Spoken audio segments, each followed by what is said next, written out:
कह रहा है किसी मूलधन पर यानी किसी मूल राशि पर 10% प्रतिवर्ष की दर से दूसरे वर्ष का चक्रवृद्धि ब्याज जो है आपको 132 दे रखा है, यानी 132 रुपये बना है या दे रखा है, एक ही बात है। तो कह रहा है मूल राशि ज्ञात करनी है, आपको मूलधन बताना है, कुछ नहीं है क्वेश्चन में, ठीक है। आपको रेट उठा लानी है। रेट कितनी है मेरे दोस्त? रेट है आपकी 10%। रेट कितनी है? 10% है। 10% की फ्रैक्शन वैल्यू कितनी होती है? 1/10 होती है, ठीक है, 1/10 होती है। चलिए इस क्वेश्चन को कैसे किया जाए? तो इस क्वेश्चन को करने के लिए आपको क्या करना होगा? आपको बस कुछ नहीं करना, प्रिंसिपल आप मान लोगे, यानी मूलधन आप मान लोगे। कितना मान लोगे? 10 की पावर, यानी 10 तो आपका मूलधन ये होता ही है। ये तो आपका क्या होता है? ये आपका चक्रवृद्धि ब्याज होता है। ये तो मैं पिछले कई क्वेश्चन में आपको बता चुका हूँ। ये मूलधन होता है, तो मूलधन की पावर लगा दोगे कितनी? 2। अच्छा सर 2 क्यों लगाई हमने पावर? तो मेरे दोस्त 2 जो पावर हमने इसलिए लगाई क्योंकि समय आपको कितना दे रखा है क्वेश्चन में? क्वेश्चन में आपको समय दे रखा है 2 वर्ष का, यानी दूसरे वर्ष का चक्रवृद्धि ब्याज 132, यानी 2 वर्ष का समय दे रखा है। तो आपने पावर जो है यहाँ पे 2 लगा दी, यानी आपका जो प्रिंसिपल हो गया वो कितना हो गया? 100 यूनिट हो गया, यानी 100 यूनिट जो है आपका प्रिंसिपल हो गया। कोई दिक्कत नहीं। चलिए कह रहा है दूसरे वर्ष का जो चक्रवृद्धि ब्याज है वो 132 रुपये बना। कैसे करेंगे इस क्वेश्चन को? तो कुछ नहीं करना मेरे दोस्त, आपने यहाँ पे 2 नंबर लिख लेने हैं, एक पहला एक दूसरा, ठीक है। मूलधन आपके पास कितना है? 100 रुपये है, ठीक है। आपके पास रेट कितनी है? सर रेट 1/10 है, यानी यदि आपके पास मूलधन 100 है, रेट जो है 1/10 है, उसका 1/10 निकालोगे कितना आ जाएगा? सर 10 आ जाएगा। 10 आ गया, 10 आपने यहाँ लिख दिया, ठीक है, 10 आपने यहाँ लिख दिया।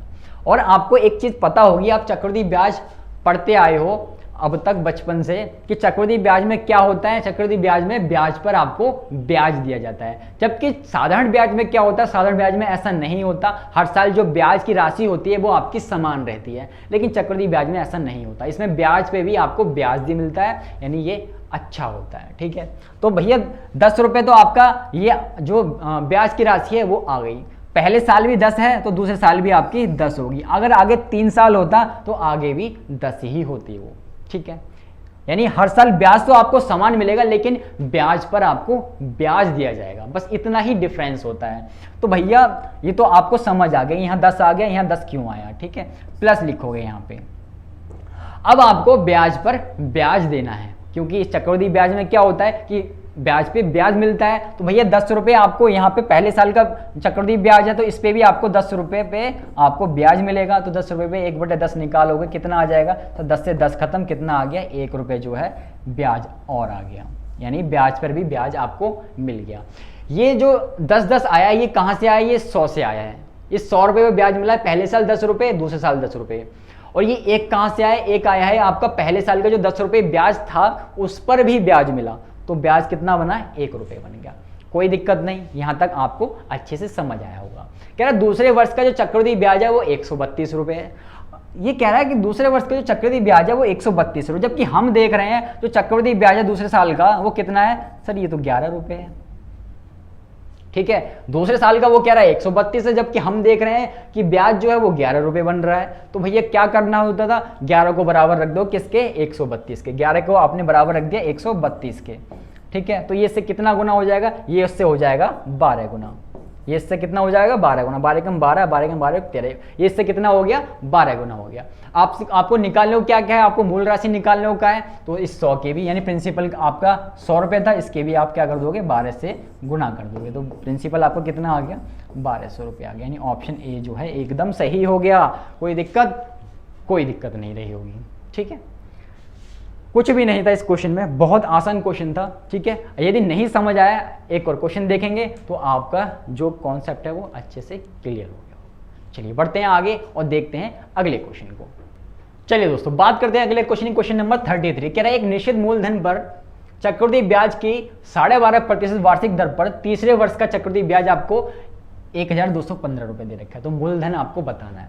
इस टाइप के क्वेश्चन बहुत ज़्यादा पूछे जाते हैं एग्जाम में आजकल, ठीक है। अब जो है बेसिक क्वेश्चन कम पूछे जा रहे हैं, इस टाइप के क्वेश्चन ज़्यादा पूछे जा रहे हैं। तो आपको हम सब कुछ करा रहे हैं, टेंशन मत लो, ठीक है। अगर ये आपका जीडी का पेपर है, यदि आपका एमटीएस का पेपर है या आपका सीएचएसएल का पेपर है, कोई दिक्कत नहीं होने वाली, ठीक है। कोई भी दिक्कत नहीं आने वाली, हर एक क्वेश्चन कर पाओगे। कहाँ का? चक्रवृद्धि ब्याज का। चलिए रेट आपको मेरे दोस्त कितनी दे रखी है? रेट आपको दे रखी है 12.5%। 12.5% की फ्रैक्शन वैल्यू आपको बता चुका हूँ कितनी होती है सर, 1/8 होती है। कोई दिक्कत नहीं, कितनी होती है, 1/8 होती है। कह रहा है कि तीसरे वर्ष का जो चक्रवृद्धि ब्याज है वो 1215 रुपये है, यानी 3 साल रहे होंगे, यानी पहला साल रहा होगा यहाँ पे, दूसरा साल रहा होगा यहाँ पे, तीसरा साल रहा होगा।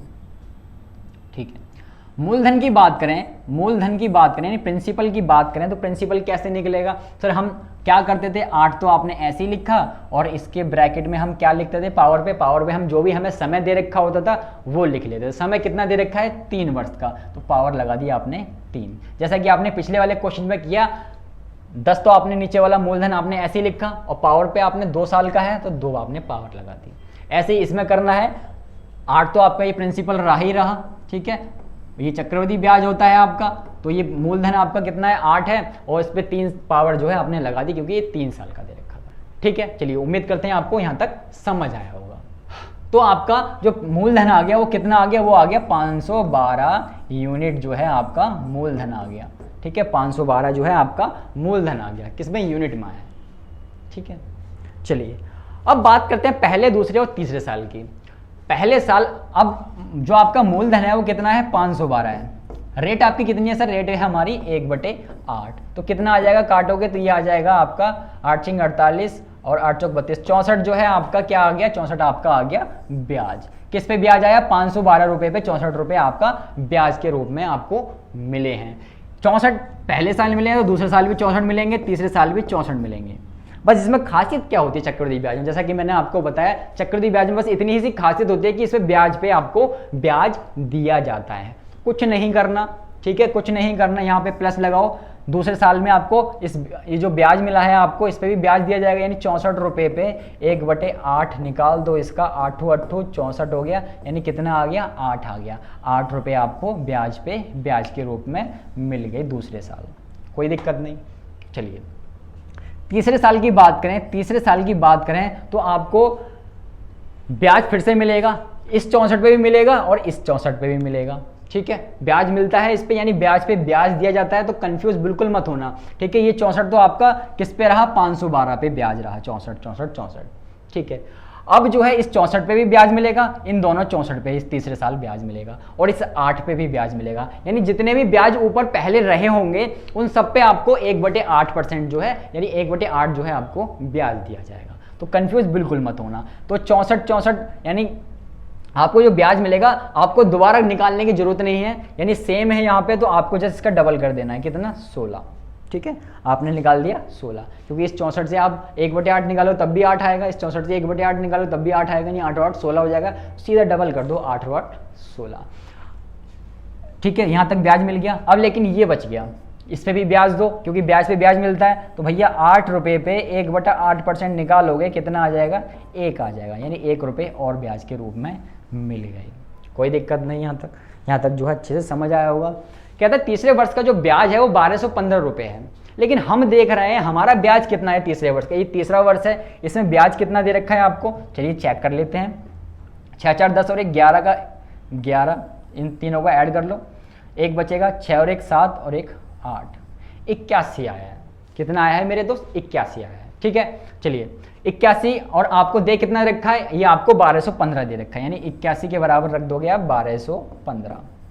ठीक है, 1215 आपने रख दिया, तो ये इससे आपका कितना गुना हो जाएगा, ये हो जाएगा आपका 15 गुना, ये आपका 15 गुना हो जाएगा। तो इस जो प्रिंसिपल दे रखा है इसको भी आप 15 गुना कर दोगे, 15 दूनी 30 हो गया, 3 बचेगा, 15 का मतलब 3, 18 का 8 हासिल 1 बचा, 15 में 75 1 76, 76 80, यानी ऑप्शन सी जो है आपका एकदम सही हो गया, कोई दिक्कत नहीं हुई। ठीक है, कोई भी दिक्कत नहीं हुई इन क्वेश्चन को करने में, अच्छे से अच्छा क्वेश्चन हमने किया।